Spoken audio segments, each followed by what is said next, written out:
El edificio que nos corresponde para nuestro caso de estudio tiene como nombre actual Centro Comercial San Victorino. Sin embargo, su nombre original y su nombre oficial es Edificio Camacho Matis. También ha tenido varios nombres tales como Bicol, El Triángulo y Centro Comercial Colonia, dos de los cuales han sido apodos. Sus diseños técnicos van de una estructura con pórticos en concreto armado, concreto en el cerramiento y losas de mármol, lo cual le da una estructura de apariencia monolítica que se separa únicamente por una serie de detalles con acero. Eh, este edificio pertenece al movimiento arquitectónico Art Deco. Los promotores del edificio fueron Luis Camacho Matis y Leonil de Matis de Camacho.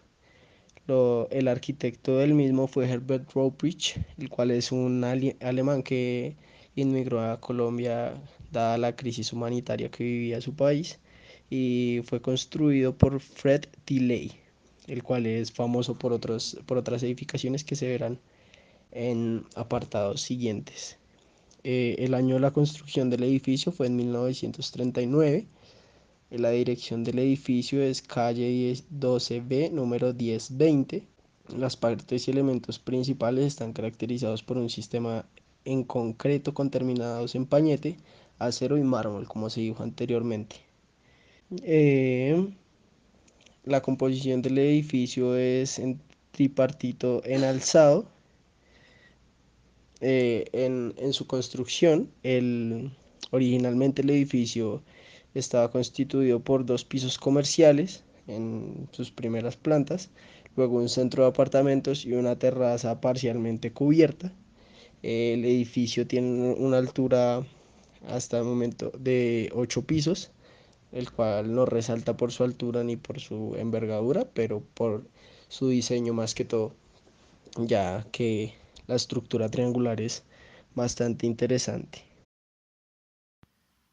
Ahora bien, para caracterizar el entorno del edificio, primero se tienen que entender una serie de aspectos tales como las reformas que se le hizo a la avenida Jiménez después de su construcción y en general a su alrededor. Por una parte, la avenida Jiménez queda junto a él, lo que condiciona una visual específica y unas condiciones particulares de movilidad. Posteriormente debe pensarse la plaza, pues si bien hoy en día el edificio se ubica justo frente a la Plaza de la Mariposa, en el momento de su construcción no tenía una vista directa a la plaza y lo que allí se encontraba no era la plaza dura que hoy podemos encontrar, sino un mercado conocido como la Plazuela de Nariño, pero esto solo ocurrió durante los primeros 8 años de su existencia. Otro punto principal al pensar el entorno del edificio, caso de estudio, es la ampliación de la carrera décima, la cual llegó también después de la aparición de la construcción y lo que le dio su característica culata hacia la calle que no fue remodelada y abierta en visuales sino hasta hace unos años.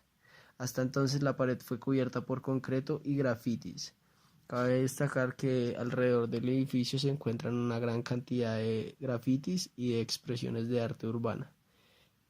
Además, el impacto directo que el trazado de la vía tuvo sobre la manzana también debe ser tomado en cuenta el impacto que tuvo a su alrededor, pues se dio la aparición de una serie de edificios en su cercanía, todos de una envergadura similar a la del edificio Camacho Matis y posteriormente de una envergadura mucho superior. Mm, Los edificios de la zona se construyeron a lo largo de diferentes etapas. Una parte de ellas es contemporánea al edificio y otra posterior. Los edificios de la zona mantienen una altura baja y controlada no superior a los 13 pisos, lo cual permite que el edificio Camacho Matis mantenga una importancia sobre la plaza por su ubicación y proposiciones. La conectividad tanto del edificio como de su alrededor juegan un papel importante. Se encuentra justo en la intersección de la avenida Jiménez y Carrera Décima, las cuales son dos arterias de movilidad muy importantes en Bogotá. Y esto sumado a la posterior construcción de la estación de Transmilenio o las estaciones de Transmilenio que quedan tanto en la avenida Jiménez como en la Carrera Décima, da un gran afluente de personas por las cercanías del edificio. Los cambios que sufrió el edificio con el tiempo son a causa del sector en que se encuentra. La gran mayoría de los edificios construidos en la zona con fines diferentes al comercio se acabaron adecuando para este fin. En gran parte de los casos se divide en primeros pisos de venta, pisos medios de bodegas y remates que se encargan de la producción de los objetos que se venden a nivel de suelo. Esto hace que los cambios que sufren los edificios sean resultado de la cultura, la organización social y las necesidades del sector. Al caminar por las calles cercanas se siente esto, todo es comercial, se entiende que nadie vive en la zona y existe solo para el día. Además de esto, al circular por los alrededores del edificio, uno puede notar la gran cantidad de vendedores informales que se encuentran y también de compraventas de libros. El edificio está situado al frente de la Plaza de la Mariposa, la cual es una de las más grandes compraventas de libros de Bogotá.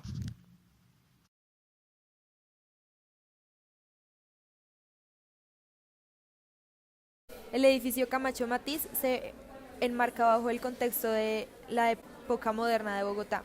Esta es caracterizada por ser una atmósfera británica en su arquitectura vanguardista, donde se aprecia la influencia del Art Deco, estilo moderadamente moderno. Fue muy propia la implementación de concreto armado en pórticos y el acero para detalles de los edificios. Como esta edificación, se implementaron importantes proyectos urbanísticos como lo son la expansión de la Avenida de las Américas al occidente y la Avenida Caracas, y el inicio de la carrera décima. Esta necesidad de modernizar la arquitectura de la ciudad no es ajena a la presencia de diferentes arquitectos e ingenieros del extranjero o nacionales con educación en el exterior, como Carlos Martínez o el alemán Leopoldo Roder.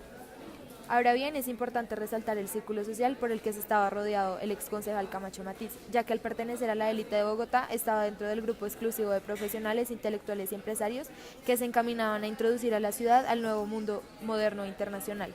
La posibilidad de viajar al extranjero, cursar estudios universitarios, invertir en la bolsa o negociar con arte marcan una diferenciación que refuerza la noción de prestigio tan valorada en la elección de quienes ocupaban los cargos de poder.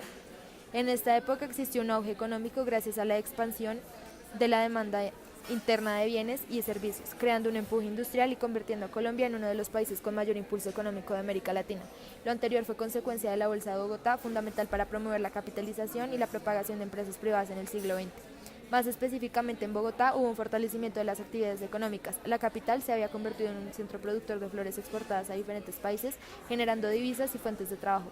Además, la microempresa era catalogado como la fuente principal de la economía. Desde los años 20, la sociedad colombiana dejó de ser manipulable para las clases adineradas, lo que da apertura a las ideologías políticas liberales de Alfonso López Pumarejo entre 1934 y 1938, quien promovía los derechos civiles y las garantías sociales en una república liberal. Después, Eduardo Santos mantuvo el poder hasta 1942 y se comprometió con la restauración de la paz política. Finalmente, las comunicaciones fueron otro agente que transformaron drásticamente en la capital del país. Estas incluyen el nacimiento de la televisión, la mayoría de surgimiento de periódicos, revistas nacionales e internacionales, el cine, el radio, el transporte aéreo, entre otros. En cuanto a los actores que intervinieron en la realización del edificio Camacho Matiz, es importante destacar varios. En primer lugar, se debe mencionar a Nemesio Camacho. Este hombre, además de aportar al desarrollo del empresariado colombiano a finales del siglo XIX y comienzos del siglo XX, se involucró en la política colombiana. También fue un ávido inversionista y gran benefactor de Bogotá. Entre sus aportes figuran la promoción del estadio Nemesio Camacho Campino.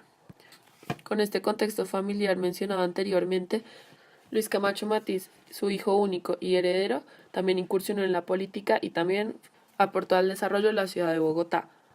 También donó un terreno para la construcción del complejo deportivo de El Campín, pero fue en 1939, comenzando su periodo político, que Luis Camacho Matiz y Leonilde Matiz de Camacho compraron el predio para promover la construcción de un edificio de apartamentos que sería el edificio Camacho Matiz. Dicho terreno había pertenecido a Luis Eugenio Langlais y a Isabel Rodríguez Pérez de Langlais, quienes se lo vendieron a Carlos Crane en 1922.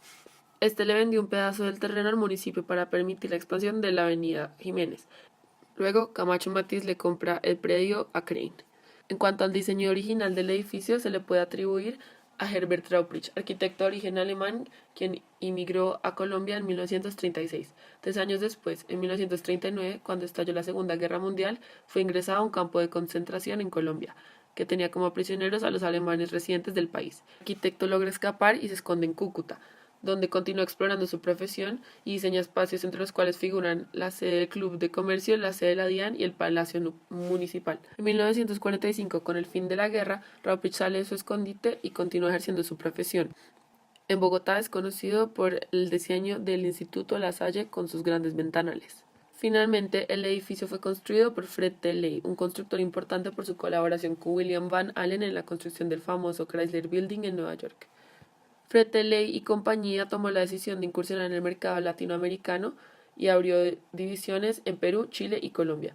Además de reforzar el edificio del periódico La Nación, construyeron 5 edificios, entre los cuales figura el Pedro A. López,